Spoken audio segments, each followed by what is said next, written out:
Hi there, welcome everyone, and thank you for joining us for today's APMG webinar. My apologies, we started a couple of minutes late. We just have a little technical hitch with the slides, but we should be all good now. So it's Mark Constable here. I'll be your host and moderator, and I'm delighted to be joined by Melanie Franklin. So Melanie's a regular guest presenter for us here at APMG, and I'm sure some of you will be familiar with Melanie from previous webinars. For the benefit of those that aren't, Melanie's an experienced practitioner, trainer, and consultant in all things project, program, and change management. Melanie runs her own training and consultancy business, Agile Change Management Limited, and given the nature of today's session, it's well worth highlighting her role of co-chair for the UK chapter of the Change Management Institute.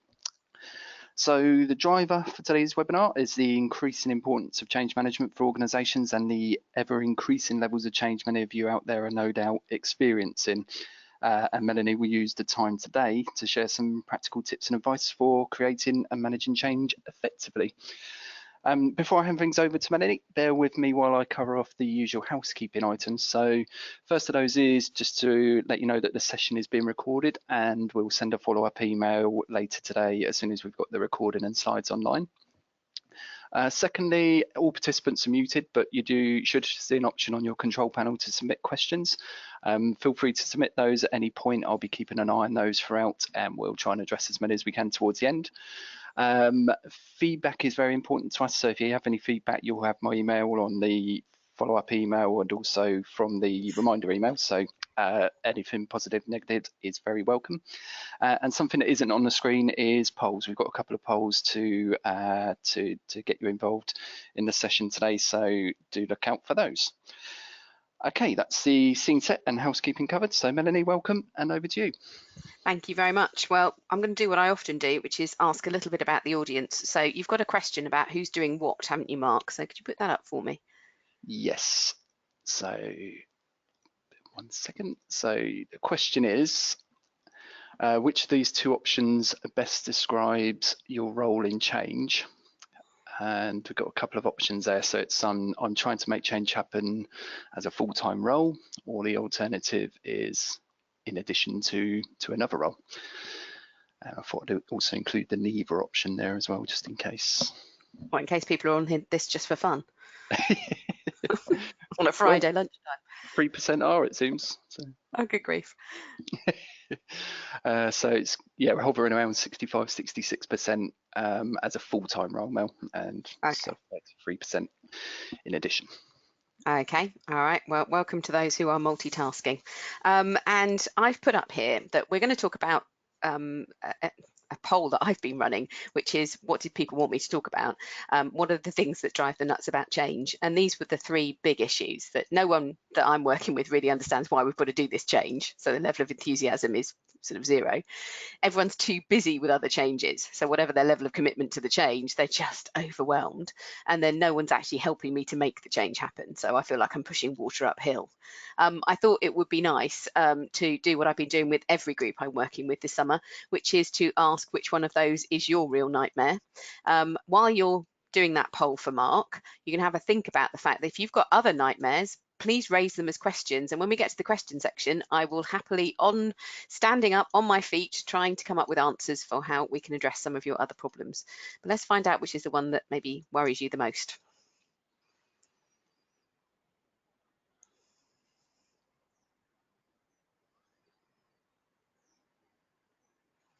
So what's the answer then, Mark?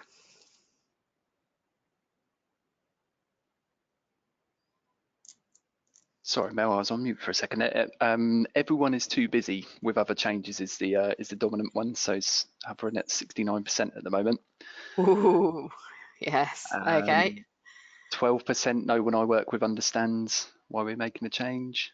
Okay. 18% no one is helping me make the changes. Change happen. Okay, so we're kind of worried about too busy, but I'll cover the other two as well. So that's really interesting. It's stronger than it's been for some others, but I was doing a coaching session this morning where, again, that capacity for change did come up because people are too busy. Right, okay, I'm going to have to ask Mark, because we're having technical issues, to push the slides on for me, so that'll be interesting. So go on, Mark, give it your best shot. Right, this is the picture that I have in my mind when I'm doing change, because change only happens if those who need to work differently are really committed to working differently. We know that not everyone's open to change. We know that our challenge is to get the support of those who would prefer to keep things as they are. This comes back to the busyness issue as well, because some people are genuinely too busy to get involved in change, and actually some people are using that as a reason because actually they're not bought into the change. So these three issues are overlapping often. If you press the animation on this one, Mark, you'll see that what we've got, hopefully a little red line will come up, which is that's the red line where Professor Cotter and many others who write on the subject of change are always reminding us that we actually need active support from about 3/4 of the people involved, otherwise it's never going to stick. So I just set that up as my sort of challenge, really. It's just reminding me, heavens, you know, this is what I've got to achieve. So I've got to mobilize, you know, 3/4 of those who are impacted by change. So I'm going to have to create a willingness to change. The thing I want to look at is that this willingness is not going to be generated through any enthusiasm for the organisation-wide benefits. I was in a meeting this week where they were talking about how they were going to get a 10% increase in revenue and a 7% decrease in costs from their change. I'm thinking, but actually that doesn't connect. If you want me to work differently, that doesn't connect hearts and minds to me. I'm way too far removed from that kind of strategic objective. I'm much more interested in how it affects my job. So if you show the next slide, Mark, what I'm interested in is actually, does this job make my job easier to do? Does the change add to my skills perhaps? Does it fix current problems that are bothering me? Does it help me make less mistakes, do less rework? So I think what we've always got to remember is we've got to put the change into a very simple, why on earth should somebody care? How in any way is this going to make their job easier? We just have to help them find it. And I don't think it's something we can tell people. I think the problem we've got is that we've got to create enough time for people to have those conversations. It's only by talking out the issue and sharing experiences and current concerns with their colleagues that people sort of come to that realization, okay, well, maybe this change could offer some improvements. So I think we've got to have that kind of conversation, and we have to have it more than once. You know, repetitive communication in change is really important to us. So if you go on to the next slide, Mark, I think that I love the Becker and Harris change formula. It's not a mathematical formula, but I think it's just something that gives us an idea that change will only happen if those factors A, B, and D on the left-hand side, which are about positivity around the change, far outweigh the person's perception that the change is a huge amount of effort, it's a huge amount of risk, it's a huge amount of disruption to their current ways of working. So I use this not in a formulaic kind of way, but I just always, those factors of A, B, and D are always with me, because what I want to engender conversations about, and I'm certainly not going to write this up on a flip chart with it, but I've got these factors in my head when yesterday I was in the kitchen making cups of tea throughout the day, and having chats with the people that I'm working with on a particular change. And my conversation was led by these factors. So for some people, I wanted to hear from them about the current situation and some of the things that aren't currently working for them, some of the mistakes, some of the failures, some of the difficulties, because this addresses the fine as we are group. Because just by asking them to talk through what's really happening at the moment, you know, you're actually teasing out that things aren't perfect, and that therefore there is a chink of light which could widen to say, do you know what, this change could actually be useful. But some people just need to talk through what's currently happening. It tends to be that they're sort of what we might call present focus. They tend to think about what's happening right now. They don't tend to think too far into the future. And if they are that kind of person, then have the conversation that teases out, yeah, there are difficulties and problems and things are a bit slow, or that's a bit manual, or yeah, there have been mistakes with that and we don't seem to be getting any better at this. So have those kinds of conversations. Equally, I was with somebody else yesterday afternoon. He's very much tends to think into the future and how things can always be better. And having a conversation with him where really talking about what did he see as the advantages of the change? So again, though, my conversation is about asking them. That you can't create a willingness for change by telling people something's going to be better. They have to work that out for themselves and really buy into it for themselves. But you can help them get there if you ask them questions. So I asked this guy questions about what was he really excited about and what did he see as the advantages, and off he went. He's a fantastic marketing resource for the change, but he's very much of the gets excited about the future, so generating lots of enthusiasm, lots of momentum. And finally, I was working with somebody she's very practical. She likes to have everything organised, and just being able to talk to her about how the change would happen, what the practical steps would actually be, how people would receive information, how much information they would receive, when they'd receive it, in what formats, what they could do with the information, opportunities they'd have for getting involved in the change, just by explaining those practical steps, all of the support that people will have available to them. Also providing reassurance on how we have forecast that there are going to be some difficulties with this change, and this is what we're going to do to look after people. So the idea of minimizing any risk or any disruption was really important to her, and that was the thing she wanted to focus on. And so I just started a conversation which gave her lots of opportunities to ask me questions and for me to give lots of reassuring answers. But this is all about conversation. I wanted to show you this slide because I think it gives us a really useful sort of agenda for those conversations. It gives you 3 different openings where you can ask questions and get people talking for themselves, and it's in that conversation that people find the sort of the willingness that says, no, actually, you know, maybe I could get on board with this. Yeah. So we've got to provide them with that excitement, that reassurance, and sort of digging in to what's happening at the moment. I think there's something else as well, though, which is that if we go on to the next slide, Mark, we've got to keep our message simple. We have to align change with how we currently work, because that's what people's experience is. So that's what people know the most. Whereas if you only talk about change, you're talking about something that isn't real to people. They've got no experience of it. So the best they can hope for is a sort of almost theoretical understanding of what you're talking about. It might sound counterintuitive, and I've said it before in other webinars, but probably the most important thing that I do when I'm talking about change is to talk about what will remain the same. I really like Jason Clark's TED Talk. I think he does a brilliant job. He's got a 4-door example of what I've just put up here, where he talks about, actually, let's talk about what we currently do and will still do in this new future state. Then we can point out things that we're no longer going to do, so that we can clarify, having talked about how we work at the moment. So we're reiterating these are the things that will remain the same, which is a very comforting message. And then slip in there some of the things that we're going to stop doing, and then lead them gently into, and these are the things we're going to add to start doing differently. Again, I think it's just keeping the message simple, but also remembering that if you only talk about change, then what you're doing is you're sort of throwing away familiarity. And familiarity provides comfort, it provides confidence.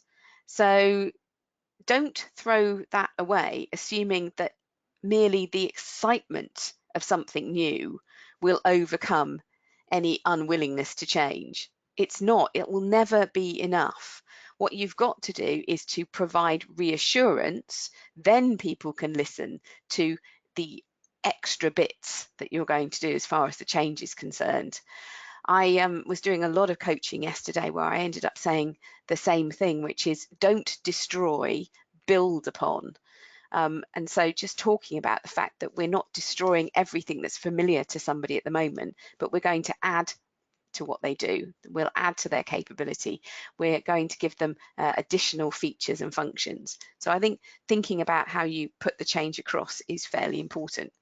So really, what we're talking about here is the building block of, I've actually got to get people interested in what I'm talking about. There has to be a willingness to want to allow me to talk a little bit more about the change. So I'm going to have to win people over conversation by conversation, and to a point where they're going to say, okay, go on then, make the case for change. Tell me what's actually going to be different and explain to me how I might get involved in that. But that conversation needs to be structured, and that's why I think the change formula can be really helpful with that. But judging by the 69% of you who are really worried, let's get on to everyone's too busy with other changes, because I think this is the knotty problem of capacity that never goes away. If you go on to the next slide, what we're talking about here is that there are so much change going on that everything becomes affected by a change, because if you change one thing, you change something else. And that means we're into a world where there are far fewer certainties and constants. So people already sort of are struggling to try to understand, how am I supposed to do my job? Because there's this new system here and there's this new process there, and I'm supposed to be working with this person. Oh, and I'm not supposed to talk about that, but I am supposed to emphasize this. So there are fewer constants and a lot more variables. It's all, so that confidence we just talked about, when people are confident because they know what they're doing, well, that's being eaten away all of the time by just this huge volume. And of course, there's more opportunities out there. The change is being driven by reorganizations and restructures. That's being driven by greater emphasis on what's happening in the economy and trying to get a sustainable business, or if you're in the public sector, trying to do more or at least the same with less money, far less money. There are process improvements, there are innovations coming in, there are regulatory changes. So every single change has a shorter lifespan, which creates a feeling of less stability.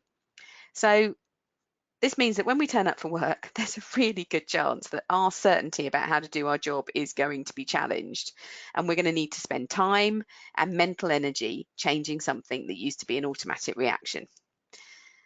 Now, the problem with that is that I'm going to have to use my mental energy for focusing on how do I have to work. It's no longer automatic. I'm going to have to think through each step of what I do. Now, that takes time, and it's time I haven't got because I'm already absolutely overwhelmed by the things I'm already doing. I've been conducting this informal survey where most people are about 130% committed to their job, in that the hours that are in their contract is just seems fantastical compared to the hours they're actually working.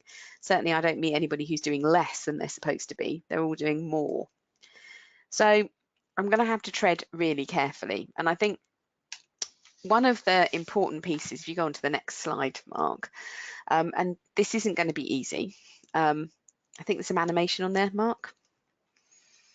That's it, 1, 2, and 3, yeah, is we're going to talk about the blue box down the bottom there, the details of the change being proposed. And what I'm going to have to do in any conversation I have when people are already feeling overwhelmed and they don't have the time for the change, is to make sure that they feel that the change is an evolution to something they're already doing, not in addition to something they're already doing.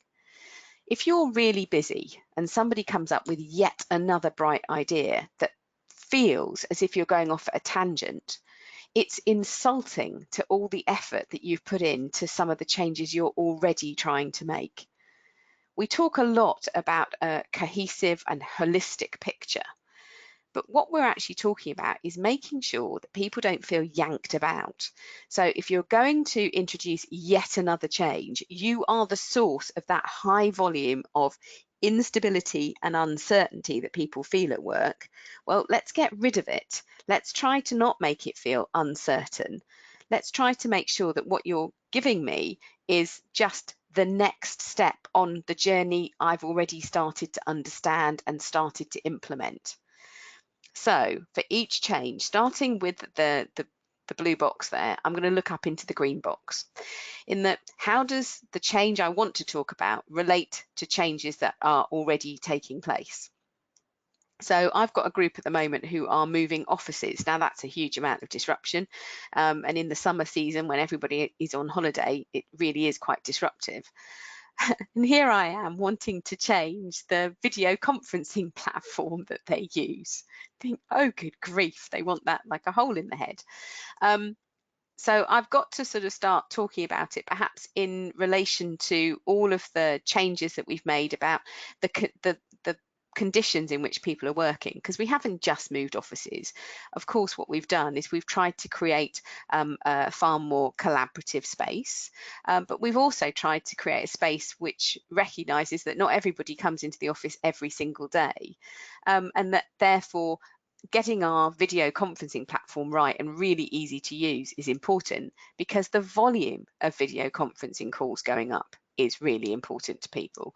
They're not coming into the office as much. So it's not that it's in any way flying in the face of the change that we've just made. It's merely the next sensible step. And people are going to be able to find that a lot easier to assimilate and to add into what they're doing if they understand that it's just the next step. And in fact, that we've got ahead of the curve, because if they're going to start doing an awful lot more video conferencing calls, and that we haven't got a platform that people think is easy to use, then they're going to start complaining about it. So we're already getting ahead of the game. But I also want to relate it to some changes that perhaps took place earlier this year, or even at the end of last year, where again, we've been talking to leaders and managers about how they are working with staff who aren't always in the office, and how they're being a lot more flexible about how they engage with their teams.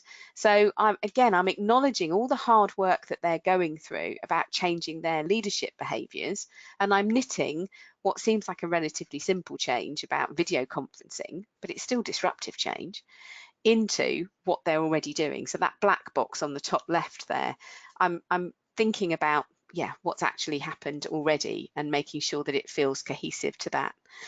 I might also, if I'm really lucky, be able to do the red box, which is to talk about changes that perhaps have been rumoured already, people know about them, and I can tie my change back into other things that might be coming on stream. It just gives them another rationale for saying, oh, okay, I can see this is part of a much bigger journey. I was talking to some very clever people this morning who were talking about exactly this subject and wanting to make sure that in no way did their change appear to be almost an off-the-wall project that nobody saw coming. And so we were talking about this idea of how do you give that more holistic or complete picture of where the change fits in. Now, it doesn't get rid of the sizable issues around capacity, and we're going to come back to that in just a moment. But first of all, I think it's important to provide that knitting together piece. Now, what I need to be able to do that are a few things actually to support me. Mark, if you go on to the next slide, the thing that I'm going to have to rely upon, and I don't know where I'm going to get this from in the business, by the way, but I'm going to have to look for it, is an understanding of what the portfolio of all of those initiatives are. The ones that have already finished, the ones that are currently in play and that are underway, and of course, then I want to talk about the ones that I've got planned and possibly something that's a potential. But I'm going to have to go and find the owner of the portfolio, whether that portfolio is for a particular department or part of the business, or whether it's for the business as a whole. It's a good starting point. By the way, though, you can sound pretty out of touch if your only source of information about this cohesive picture is the portfolio, because of course the reality is that a portfolio of initiatives has some kind of deck level below which ideas don't get captured on the portfolio because they're seen as far too small scale, maybe tactical, maybe it would be overwhelming levels of control if we captured every single idea that every single team in every department is doing. So this is a starting point, but make sure that you're also sort of talking to people and sort of thinking, well, where on earth is that change coming from? So you really do need to start thinking about building a network of other change managers, project managers, program managers. In other words, do a lot of listening to form your own picture of what all the changes are so that you can knit it together. I think this sort of picture is important because it enables people to realise that maybe this isn't a huge amount of extra work and that it does fit into something they're putting effort into at the moment. So it honours the effort they're making, and it sort of makes them realise that you are actually on their side, that you are listening and that you are empathetic because you have thought through and you are acknowledging the fact that they're already on shifting sands, they're already overwhelmed by the amount of change that's taking place in the organisation. So I think it's very much, this is the important thing, is that portfolio and sort of making sure that, yeah, actually I'm definitely acknowledging what's going on here. Now, I don't have a slide for this, but as 69% of you wanted to talk about it, I think we might need to partner this idea that I'm overwhelmed with change by making sure that we're absolutely clear that the change is necessary and that it is the most valuable change that needs to take place at this point in time. We're not wasting their time. But we've also probably got to tackle at a much more senior level this idea of, well, how are we creating the capacity? If people are already busy with all of these things, is there anything that we can stop doing? So it goes back to that idea of change as a two-step process. Can we get rid of things that we won't need in the future, that people are already overwhelmed with? That they might be spending their time doing things that they just can't see the value of. They might be putting reports together, or they might be providing elements of service that nobody's willing to pay for anymore, or they might be recording data about conversations they're having with customers, knowing full well that nobody's ever looking at that data, it's not used anywhere. So I think if we want to be part of the solution and not just, oh, more problems, more change, then perhaps one of the things we ought to think about with the change is, okay, how can I facilitate this identification of what you can stop doing?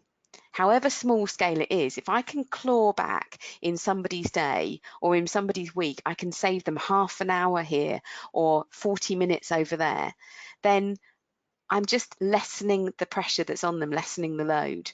It would be nice to think that as we sort of commission change programs, that we think about this up front, but often we don't. And so at the sharp end of change, I find that this is something that I have to add on to my agenda. I was looking at 11 change initiatives that are all due to go live at the same time earlier this week. And I thought, good grief, I'm overwhelmed and I'm not directly affected by it. So I asked everybody, okay, so for every stream of work that you've just identified, these 11 streams of work, what's the one thing that you can cut from the existing ways of working that in the future won't be needed anyway? So you're not losing anything, but you will be gaining enough time and enough capacity. So don't be afraid to set that challenge. If somebody comes to you with some change ideas, maybe the first thing you ask is, and what are we going to stop? Because otherwise you're just making the situation far worse. So hopefully that's starting to address some of that, but I'm going to give you enough space in the questions to pose lots more questions. So I'm just getting the conversation started. So I'm going to cut through a lot of questions in a moment. If Mark goes on to the next slide, I want to pick up the last point, which is that one of the things we perhaps need to think about is, how do I deal with no one's helping me make the change happen? So I need to sort of build a cascade. I need to build a group of people who we might call change champions, ambassadors, that sort of thing. So the first thing that's going to happen, the obvious thing, is that where I'm looking for support to take the message forward is possibly going to be in the project team that's creating the change to begin with, or my closest colleagues who are also trying to get change messages out there. This goes back to the holistic picture, by the way. I should have formed networks with lots of these people. And of course, whoever I form a relationship with, I'm hoping that they'll cascade the message about change through to their key relationships as well. And then that will lead further to their key relationships. So what I'm trying to be all the time is a source of information in a giant cascade network. Once I've sort of started to talk to my closest teams and triggered that layer of change, of course, the next thing is I need to turn my attention to the key stakeholders and those that I particularly need to make change happen in their own sphere of influence. So whoever those key stakeholders are, I want to use their authority, which might be hierarchical authority, or it might be a sort of charismatic, their actual presence and who they know. I want them to then pass it on to their key relationships again. So again, taking this forward. Can you see how, with my little stick figure there, I'm multiplying myself as much as I possibly can? Because what I'm trying to do is get that message out there about the change. But one of the things that ties back to our earlier slide is that one of the most important messages that I can get out is, again, not what is going to change and only talk about what's going to change, but first of all, make sure that I'm talking about what will change, but also what will remain the same, so that I'm providing that reassurance. I'm always talking about both sides of that coin, not just what will change. And based on something we've just said, where people are feeling overwhelmed, don't create a position where they think, oh, this is another change, it's going off at a tangent, there's something else, but actually get that message out there that this forms just another step on an existing journey that they already know about, that we're heading towards. It knits together onto all the other things that we're doing. So make sure that whoever you're having these conversations with, and you can see that I'm there as a sort of source of information, but when I go to the left there on my team and my closest colleagues, that whatever we're talking about as a message is going to then be translated through to their key relationships and their key relationships after that. If I'm going to my key stakeholders, again, making sure that that holistic picture of how the change fits into lots of other things is supplied to them. Don't ask them to expect to develop it for themselves. Get that message straight, get it intuitive, get it simple, because they're going to take it through to their key relationships. And then finally, there's this other stream, which is, again, same messaging about what will remain the same as well as what will change. But I'm also trying to make sure that in this case, I'm not pushing messages out there, but what I'm doing is talking about this holistic picture of change, the things that need to be different, but requesting volunteers. I want participation. So what I've got to do is offer out ways in which people can start to take part, ways in which they can help to create the new ways of working, whatever contribution it is that they want to make. And of course, if I can get the first group of volunteers together, then their participation, their involvement tends to wake others up and go, well, if they're involved, maybe I should be involved too. And it cascades down like that. So I've got to get strength in numbers here. I've actually got to get to that tipping point where there are more people involved in the change that are not. That means I've got to have overcome the previous problem, which is willingness to change. So I need to have got that message across. I've got to have won hearts and minds. So I've had to have lots of conversations about how does this sit with, does it fix current problems? Does the future excite you? Here's a practical plan of how we're going to do it. I've got to have got the message out there about the fact that not just change, there are lots of things remaining the same. And by the way, this does knit into things you're already doing. So please don't look at it as huge amounts of extra work. And I've got to have been quite structured. So I need not just my emotional intelligence, but my analytical intelligence to create the kind of map that I put in front of you here. You know, it's not a simple map to identify who all these people are and perhaps start to think, yeah, and who might they be contacting? So how does information flow? But if I'm going to create, you know, this mobilized force of people involved in change, then I'm going to have to do this.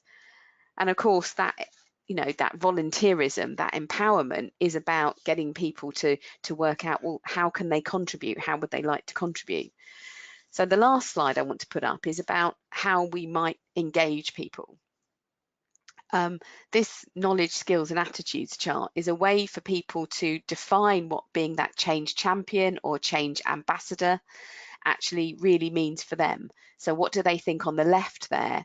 The tasks are, keep this task really simple, but how they might do something like, I'm actually going to look at the customer letter that we send out when we engage a new customer with a new service, because as we're changing how we do things internally, that might need to change. So just getting people to think there are simple tasks I can do, getting them to think, well, what information are you going to need from the change team to be able to do this? Making sure that they're clear where they can find that information.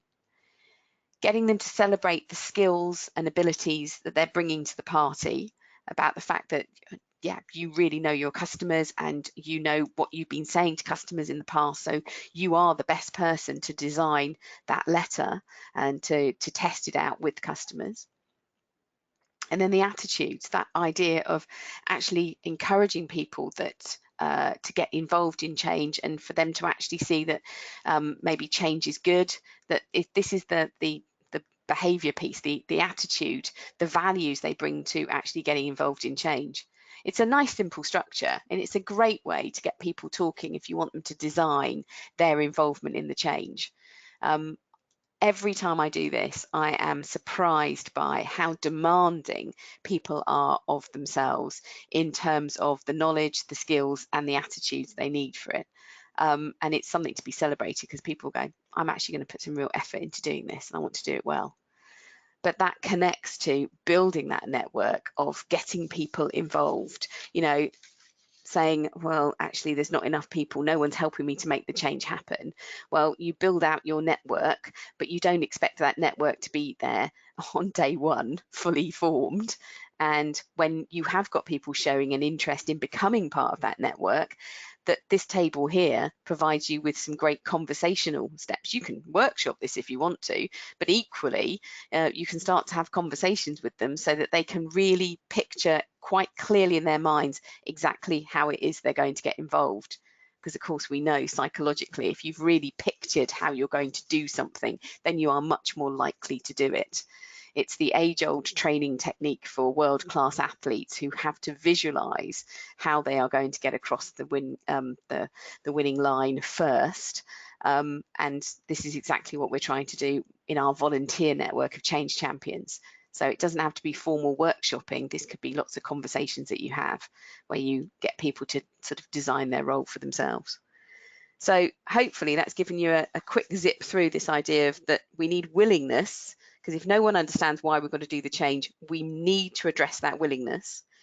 We need to address the fact that if people are too busy with other changes, don't make this change off at a tangent. Don't make this even more of a workload. Make this an extension of things they're doing already. Think about how you can slip in some of these changes to something they're doing already, rather than starting it off almost as another project.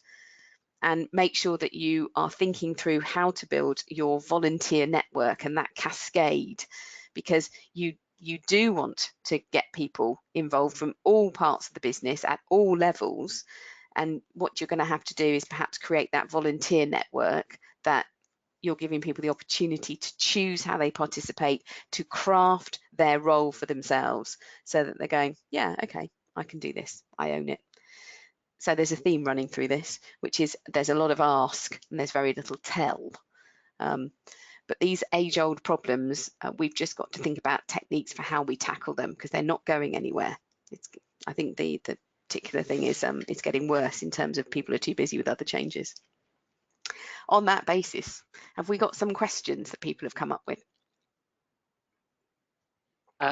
Very quiet at the moment, Mel. I imagine people are sort of waiting to get to the end before the questions come in, but perhaps I'll use the opportunity to ask one myself. So the polls we saw earlier, I mean, you work with a lot of clients and organisations on change. Does that reflect what you see with your clients? Can you put back the agenda and I can talk through those three issues? Yep, 1 second.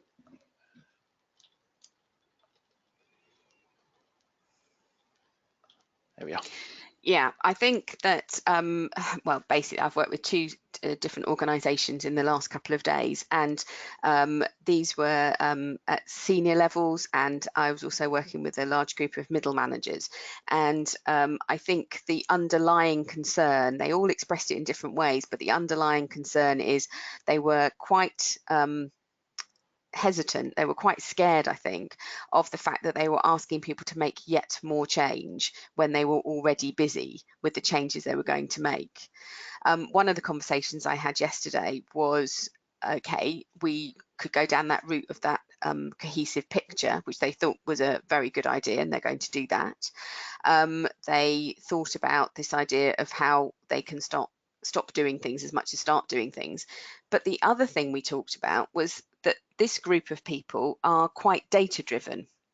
And we sort of said, well, okay, what you're going to have to do if you really want people to sort of buy into this change, perhaps what you need to show them is what is the upside. You're going to have to show them some of the measures that you're looking to improve, and actually start talking in terms of where you've run a pilot, you need to have measured for that improvement. And all these sorts of measures are, and they're not straightforward measures either. So if I simplify a process, for example, then perhaps I cut the time taken to do it.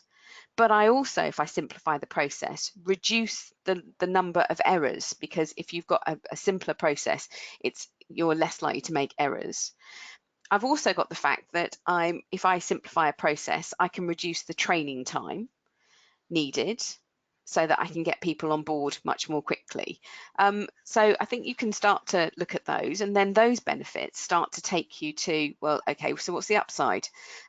If I simplify the process, I've reduced the number of errors, I've reduced the training time, I've reduced the number of time taken to actually carry out the process. Where does that take me?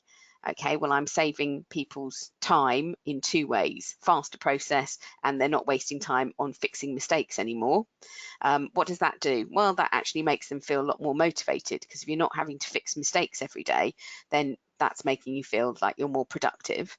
So if they're more motivated, what am I starting to see? Well, I'm starting to see more energized employees. That means they're less likely to leave. What does that do? Well, if they're less likely to leave, I don't have all the cost of interviewing and hiring new staff.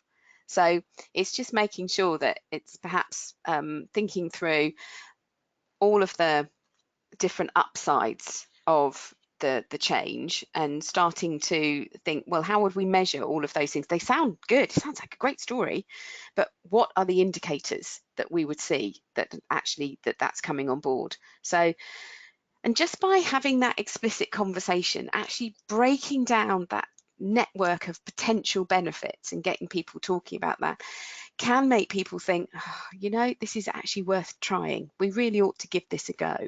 So again, it tackles all three of those agenda items, in that people then understand why they've got to make the change happen. So they decide they are going to make change happen for themselves. They're going to fit it in somehow. So that busyness answer that we get, and we mustn't forget that the busyness answer is, in part it's true, but in part it's also an excuse. If you, I always love this example from somebody who said, you know, we're really, really busy, but maybe your house flooded this week.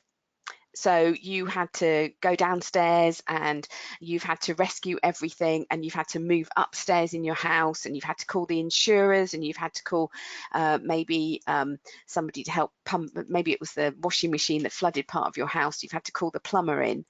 You were really, really busy, but you managed to fix all that in. How did you do it? It's because it was a crisis, because it was urgent, and because it had value. You didn't want everything to be soaking wet, that you fixed it and you squeezed it in. And you immediately made reprioritization decisions about what you would no longer do that week, because you had to fit in with this particular situation. And I think if you can get people mobilized around the benefits and the good stuff that can happen and how they might measure those improvements, then you're giving them the motivation to do exactly what we've just said, which is, oh, this could actually be really useful. Let me squeeze it in, which is, again, it's a tangential way of dealing with that. Everyone's too busy with other changes.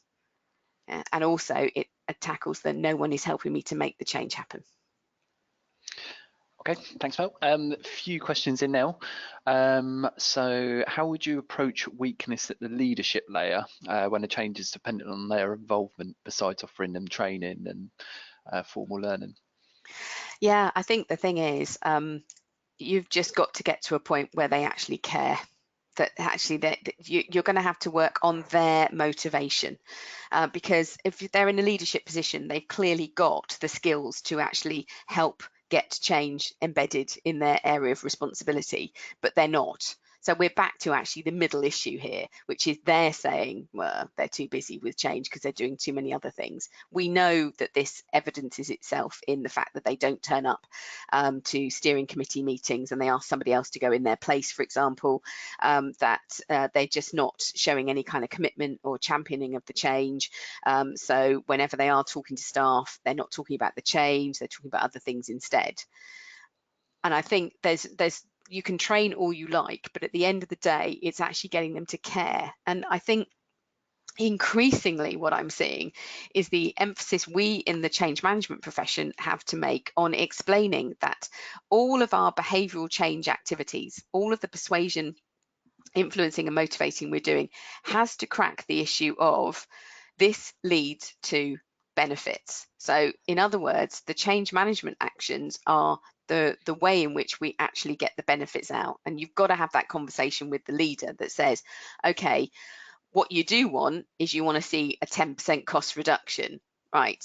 If we put this system in, we've got to get people using the system for you to get that 10% cost reduction. So these are the things we're going to do to actually get them using it. If we can't get your support with this, it will take much longer. And that means it will take much longer to actually get the benefits. You will get there eventually, but you could have had return on investment in 4 months, and now we're talking about return on investment in 10 months. So I think you just have to work through the fact that all the things we do are not because we're nice people and that we want people to feel loved and wanted. We are doing all of our communication activities, our participation activities, our practicing of new ways of working with the objective, which is we eventually realise the benefits. So get in there with that very key message. Thanks, Will. Next question, from your experience, which hierarchic level shows more resistant to change? Is it top management, middle management, operational staff? Well, I think with top management, what you tend to get is enthusiasm about the possibilities of the change. But to be fair, they're not always at the coalface, being the ones that make the change happen. And I think we have got various names for the middle management layer, but ultimately, they are the ones that tend to block our access to people on the ground who need to change their ways of working. So it is that group that we have to get in that argument. Actually, this will help your department perform better. So you have to build a relationship with each of those line managers, middle managers, particularly sort of operational managers who part of their job is to make sure that their operation runs like a well-oiled machine. And of course, the change that comes in is actually stopping the production line while we put something extra into the production line and then starting it up again. So all they can see about change is that it stops the smooth running and therefore the efficient running and therefore the economies of scale that they've got in their process. Now, that's any operational manager, anybody doing anything which has a routine element to it, where they've built up economies of scale, is going to struggle. So what you've got to make the argument is that, do you know what, putting a halt on your current production line while we take some of your staff out for training, while we get them using these new templates and these new activities and this new system, whatever it might be, is going to be worth it. Quite quickly, we're going to get early return on investment, because when we turn that production line back on, it's going to go even more quickly and you're going to get the benefits that you're looking for. So you've got to talk their language, and you've got to realize that when they hear change, they hear loss. They hear loss of efficiency, loss of economies of scale, loss of that fast moving production line. So you've got to make a different argument, which is, actually, we're going to be able to go even faster if you can just give us a little bit of help. So I think it is the middle management layer, to be fair. Cool, thanks, Mel. So we've got someone here who's one of a group of 4 business change managers in the early stages of a complex transformation project, unfortunately taking place immediately after a significant merger. Have you any words of wisdom for us in trying to rein operational merger-related projects being initiated outside of the programme, which are impacting on people's capacity for the overall? Heavens, right? Well, you might not like this answer, but I'm going to refer to Chief Executive I spent some time with earlier this year, who pointed out, to be fair, that there is there is nothing like a merger. There is no merger. A merger is always an acquisition. Somebody has always acquired somebody else. The reason I'm making that point, which might not be the most fun point, is that what you've got is you've got people who are from the acquiring organization, whichever one was the largest or the ever one that was the one in charge, that you've got those people, and you've got the people who are the acquirees that feel already slightly on the back foot. The reason I'm saying that is that you do have to think that you've got two different audiences, and that they're not yet aligned. If it's immediately coming off the back end of a merger, it's two different groups entirely, and you're going to have to treat them differently in terms of the messaging that you put across. Because what you're saying is that for the group that were the acquirers, and therefore, to be fair, are thinking, well, why do we have to change at all? We're the brilliant ones. We're fine as we are because we're the ones that went off and bought this other company. So we must be doing things the right way because we're able to buy somebody.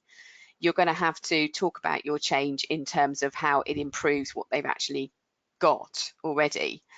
And with the acquiring company, what you're going to have to sell is probably an entirely different message about the opportunities for personal development, personal growth, how it's going to improve their ability to get things done without creating a feeling of we're losing everything we've ever, been proud of. So there's an awful lot of honouring the past, as Professor William Bridges would have called it, which is for them saying, actually, we're building on what you've already got. We're not trying to destroy what you're bringing to the party. But in a nutshell, make sure that you realise that whatever transformation you're trying to do, it's not one audience. It isn't. That would be a lie. And therefore, treat it as you've got two different audiences with two very different needs. Great, thanks. Well, I think time for one more question. So how do you handle an over-enthusiastic sponsor who wants to run ahead of the rest of the pack and struggles to recognise that other people need the time to process the change at a different pace? Oh, heavens. Yes. Well, I think let's celebrate their enthusiasm, if nothing else. And to be fair, you could tell them till you're blue in the face that other people need time. And I might, in a coaching session, draw the transition curve and talk about Kubler-Ross and how people are working through their own emotional states. And I might draw the fact that this particular sponsor has obviously been through this at quite a pace and almost jumped from shock, oh, we're going to have to make changes, to acceptance and enthusiasm almost immediately. So they got through the curve really quickly, and they're already on the right hand side of that curve up in the, oh, wow, this is amazing, where other people are going more slowly. So sometimes that visual can be really helpful in getting them to appreciate things. But I'm also a pragmatist. And at the end of the day, you can get them to appreciate that, but they're still sort of, their amazing enthusiasm makes them want to do a whole load of other stuff. So the thing is, instead of enabling them to add to the change and drive more change and their enthusiasm going down that route, which I think just might make other people go crazy, what I try to do is give them so much work to do, so many tasks to do on this particular change, that I'm deploying their enthusiasm, but in a very practical way. So if they've got enthusiasm, I am going to really make them do all of the championing and the sponsoring questions that I need done. So, for example, I will want them doing an awful lot of communication work. I will make sure that I've created a plan which enables them to go and communicate about the change and what the effects are of the change to a much wider stakeholder group than just those who are directly impacted. I'm going to get them to be the ambassador of this improvement in their conversations with lots of people, but I'm also going to get them involved in some of the practical creation of new ways of working. And that's a third part of my sort of approach, which is if I can get them involved in something where they can see that staff are trying to create, might be a post-it note exercise where they're trying to create the new process off the back of something. By doing that, I can get them to not only champion at a very local level, but they can also appreciate that actually this is going to people are going to have to jump through quite a few hoops, and people are going to have to make quite a few changes to their processes, and there are quite a few knock-on effects to this change. In other words, it's not quite as simple as it looks on the surface. It can be quite a powerful message. So show them where people are on the emotional transition curve, and so they can appreciate they're in a different place. Make sure you fully deploy their enthusiasm in very active championing of change activities. And finally, bring them in to the actual hard work of change happening, so they can start to feel in a very practical way, they can understand just how much is involved. Yeah. And Mark's gone on mute again, I think. Yes, sorry. It's all right. So you've put up how people can get hold of us, but if you want any further questions, just get hold of me in LinkedIn. I'm around in LinkedIn, or you can email me, find me on the website. Yeah, great. And we're close to our hour, so we'll begin wrapping up there. So as I mentioned towards the start, we'll be sending a follow-up email soon, as soon as we've got the recording and slides online. So do look out for that within the next couple of hours or so. And something else I wanted to highlight was this the slide that you may have already seen while we were going through questions. So obviously we've got a couple of options already in terms of professional development in change management, and the one at the top left there has been established for a long time now. It's developed in collaboration with the Change Management Institute. But Mel, did you want to say something about what we've got at the bottom there coming soon? Yeah, we've got a new qualification, which is about how you deploy your change management knowledge, but in a world where it's an agile world, where we're actually looking at how can we help you create a change where you're actually going to do it almost wave by wave. Iteration after iteration, you have to build on the change. You're not going to just do something in a sort of waterfall manner and then go, right, we're ready to go live now. We've worked on this for 9 months and everything's sorted. But actually how we do change in a piecemeal fashion. I ran a pilot course on this very recently, and everybody loved it, because what it's full of, really full of, is lots and lots of practical ideas, it's practical techniques. There's uses of models and games and questionnaires to really make you sort of identify information that's relevant for your change, and you're asked to effectively work through your own change while you're on the course, so you walk away with something that is totally practical and something you can deploy. And I think that's what really excited the people on that pilot course, is that they walked away with something and go, I can use this would be great. Brilliant, thanks Mel. And yeah, that should be coming around late September time, so keep your eyes peeled for that one.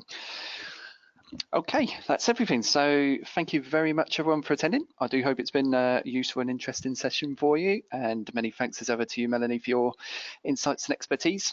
So thanks again everyone. Enjoy the rest of your Friday and the weekend ahead. Bye bye. Thank you.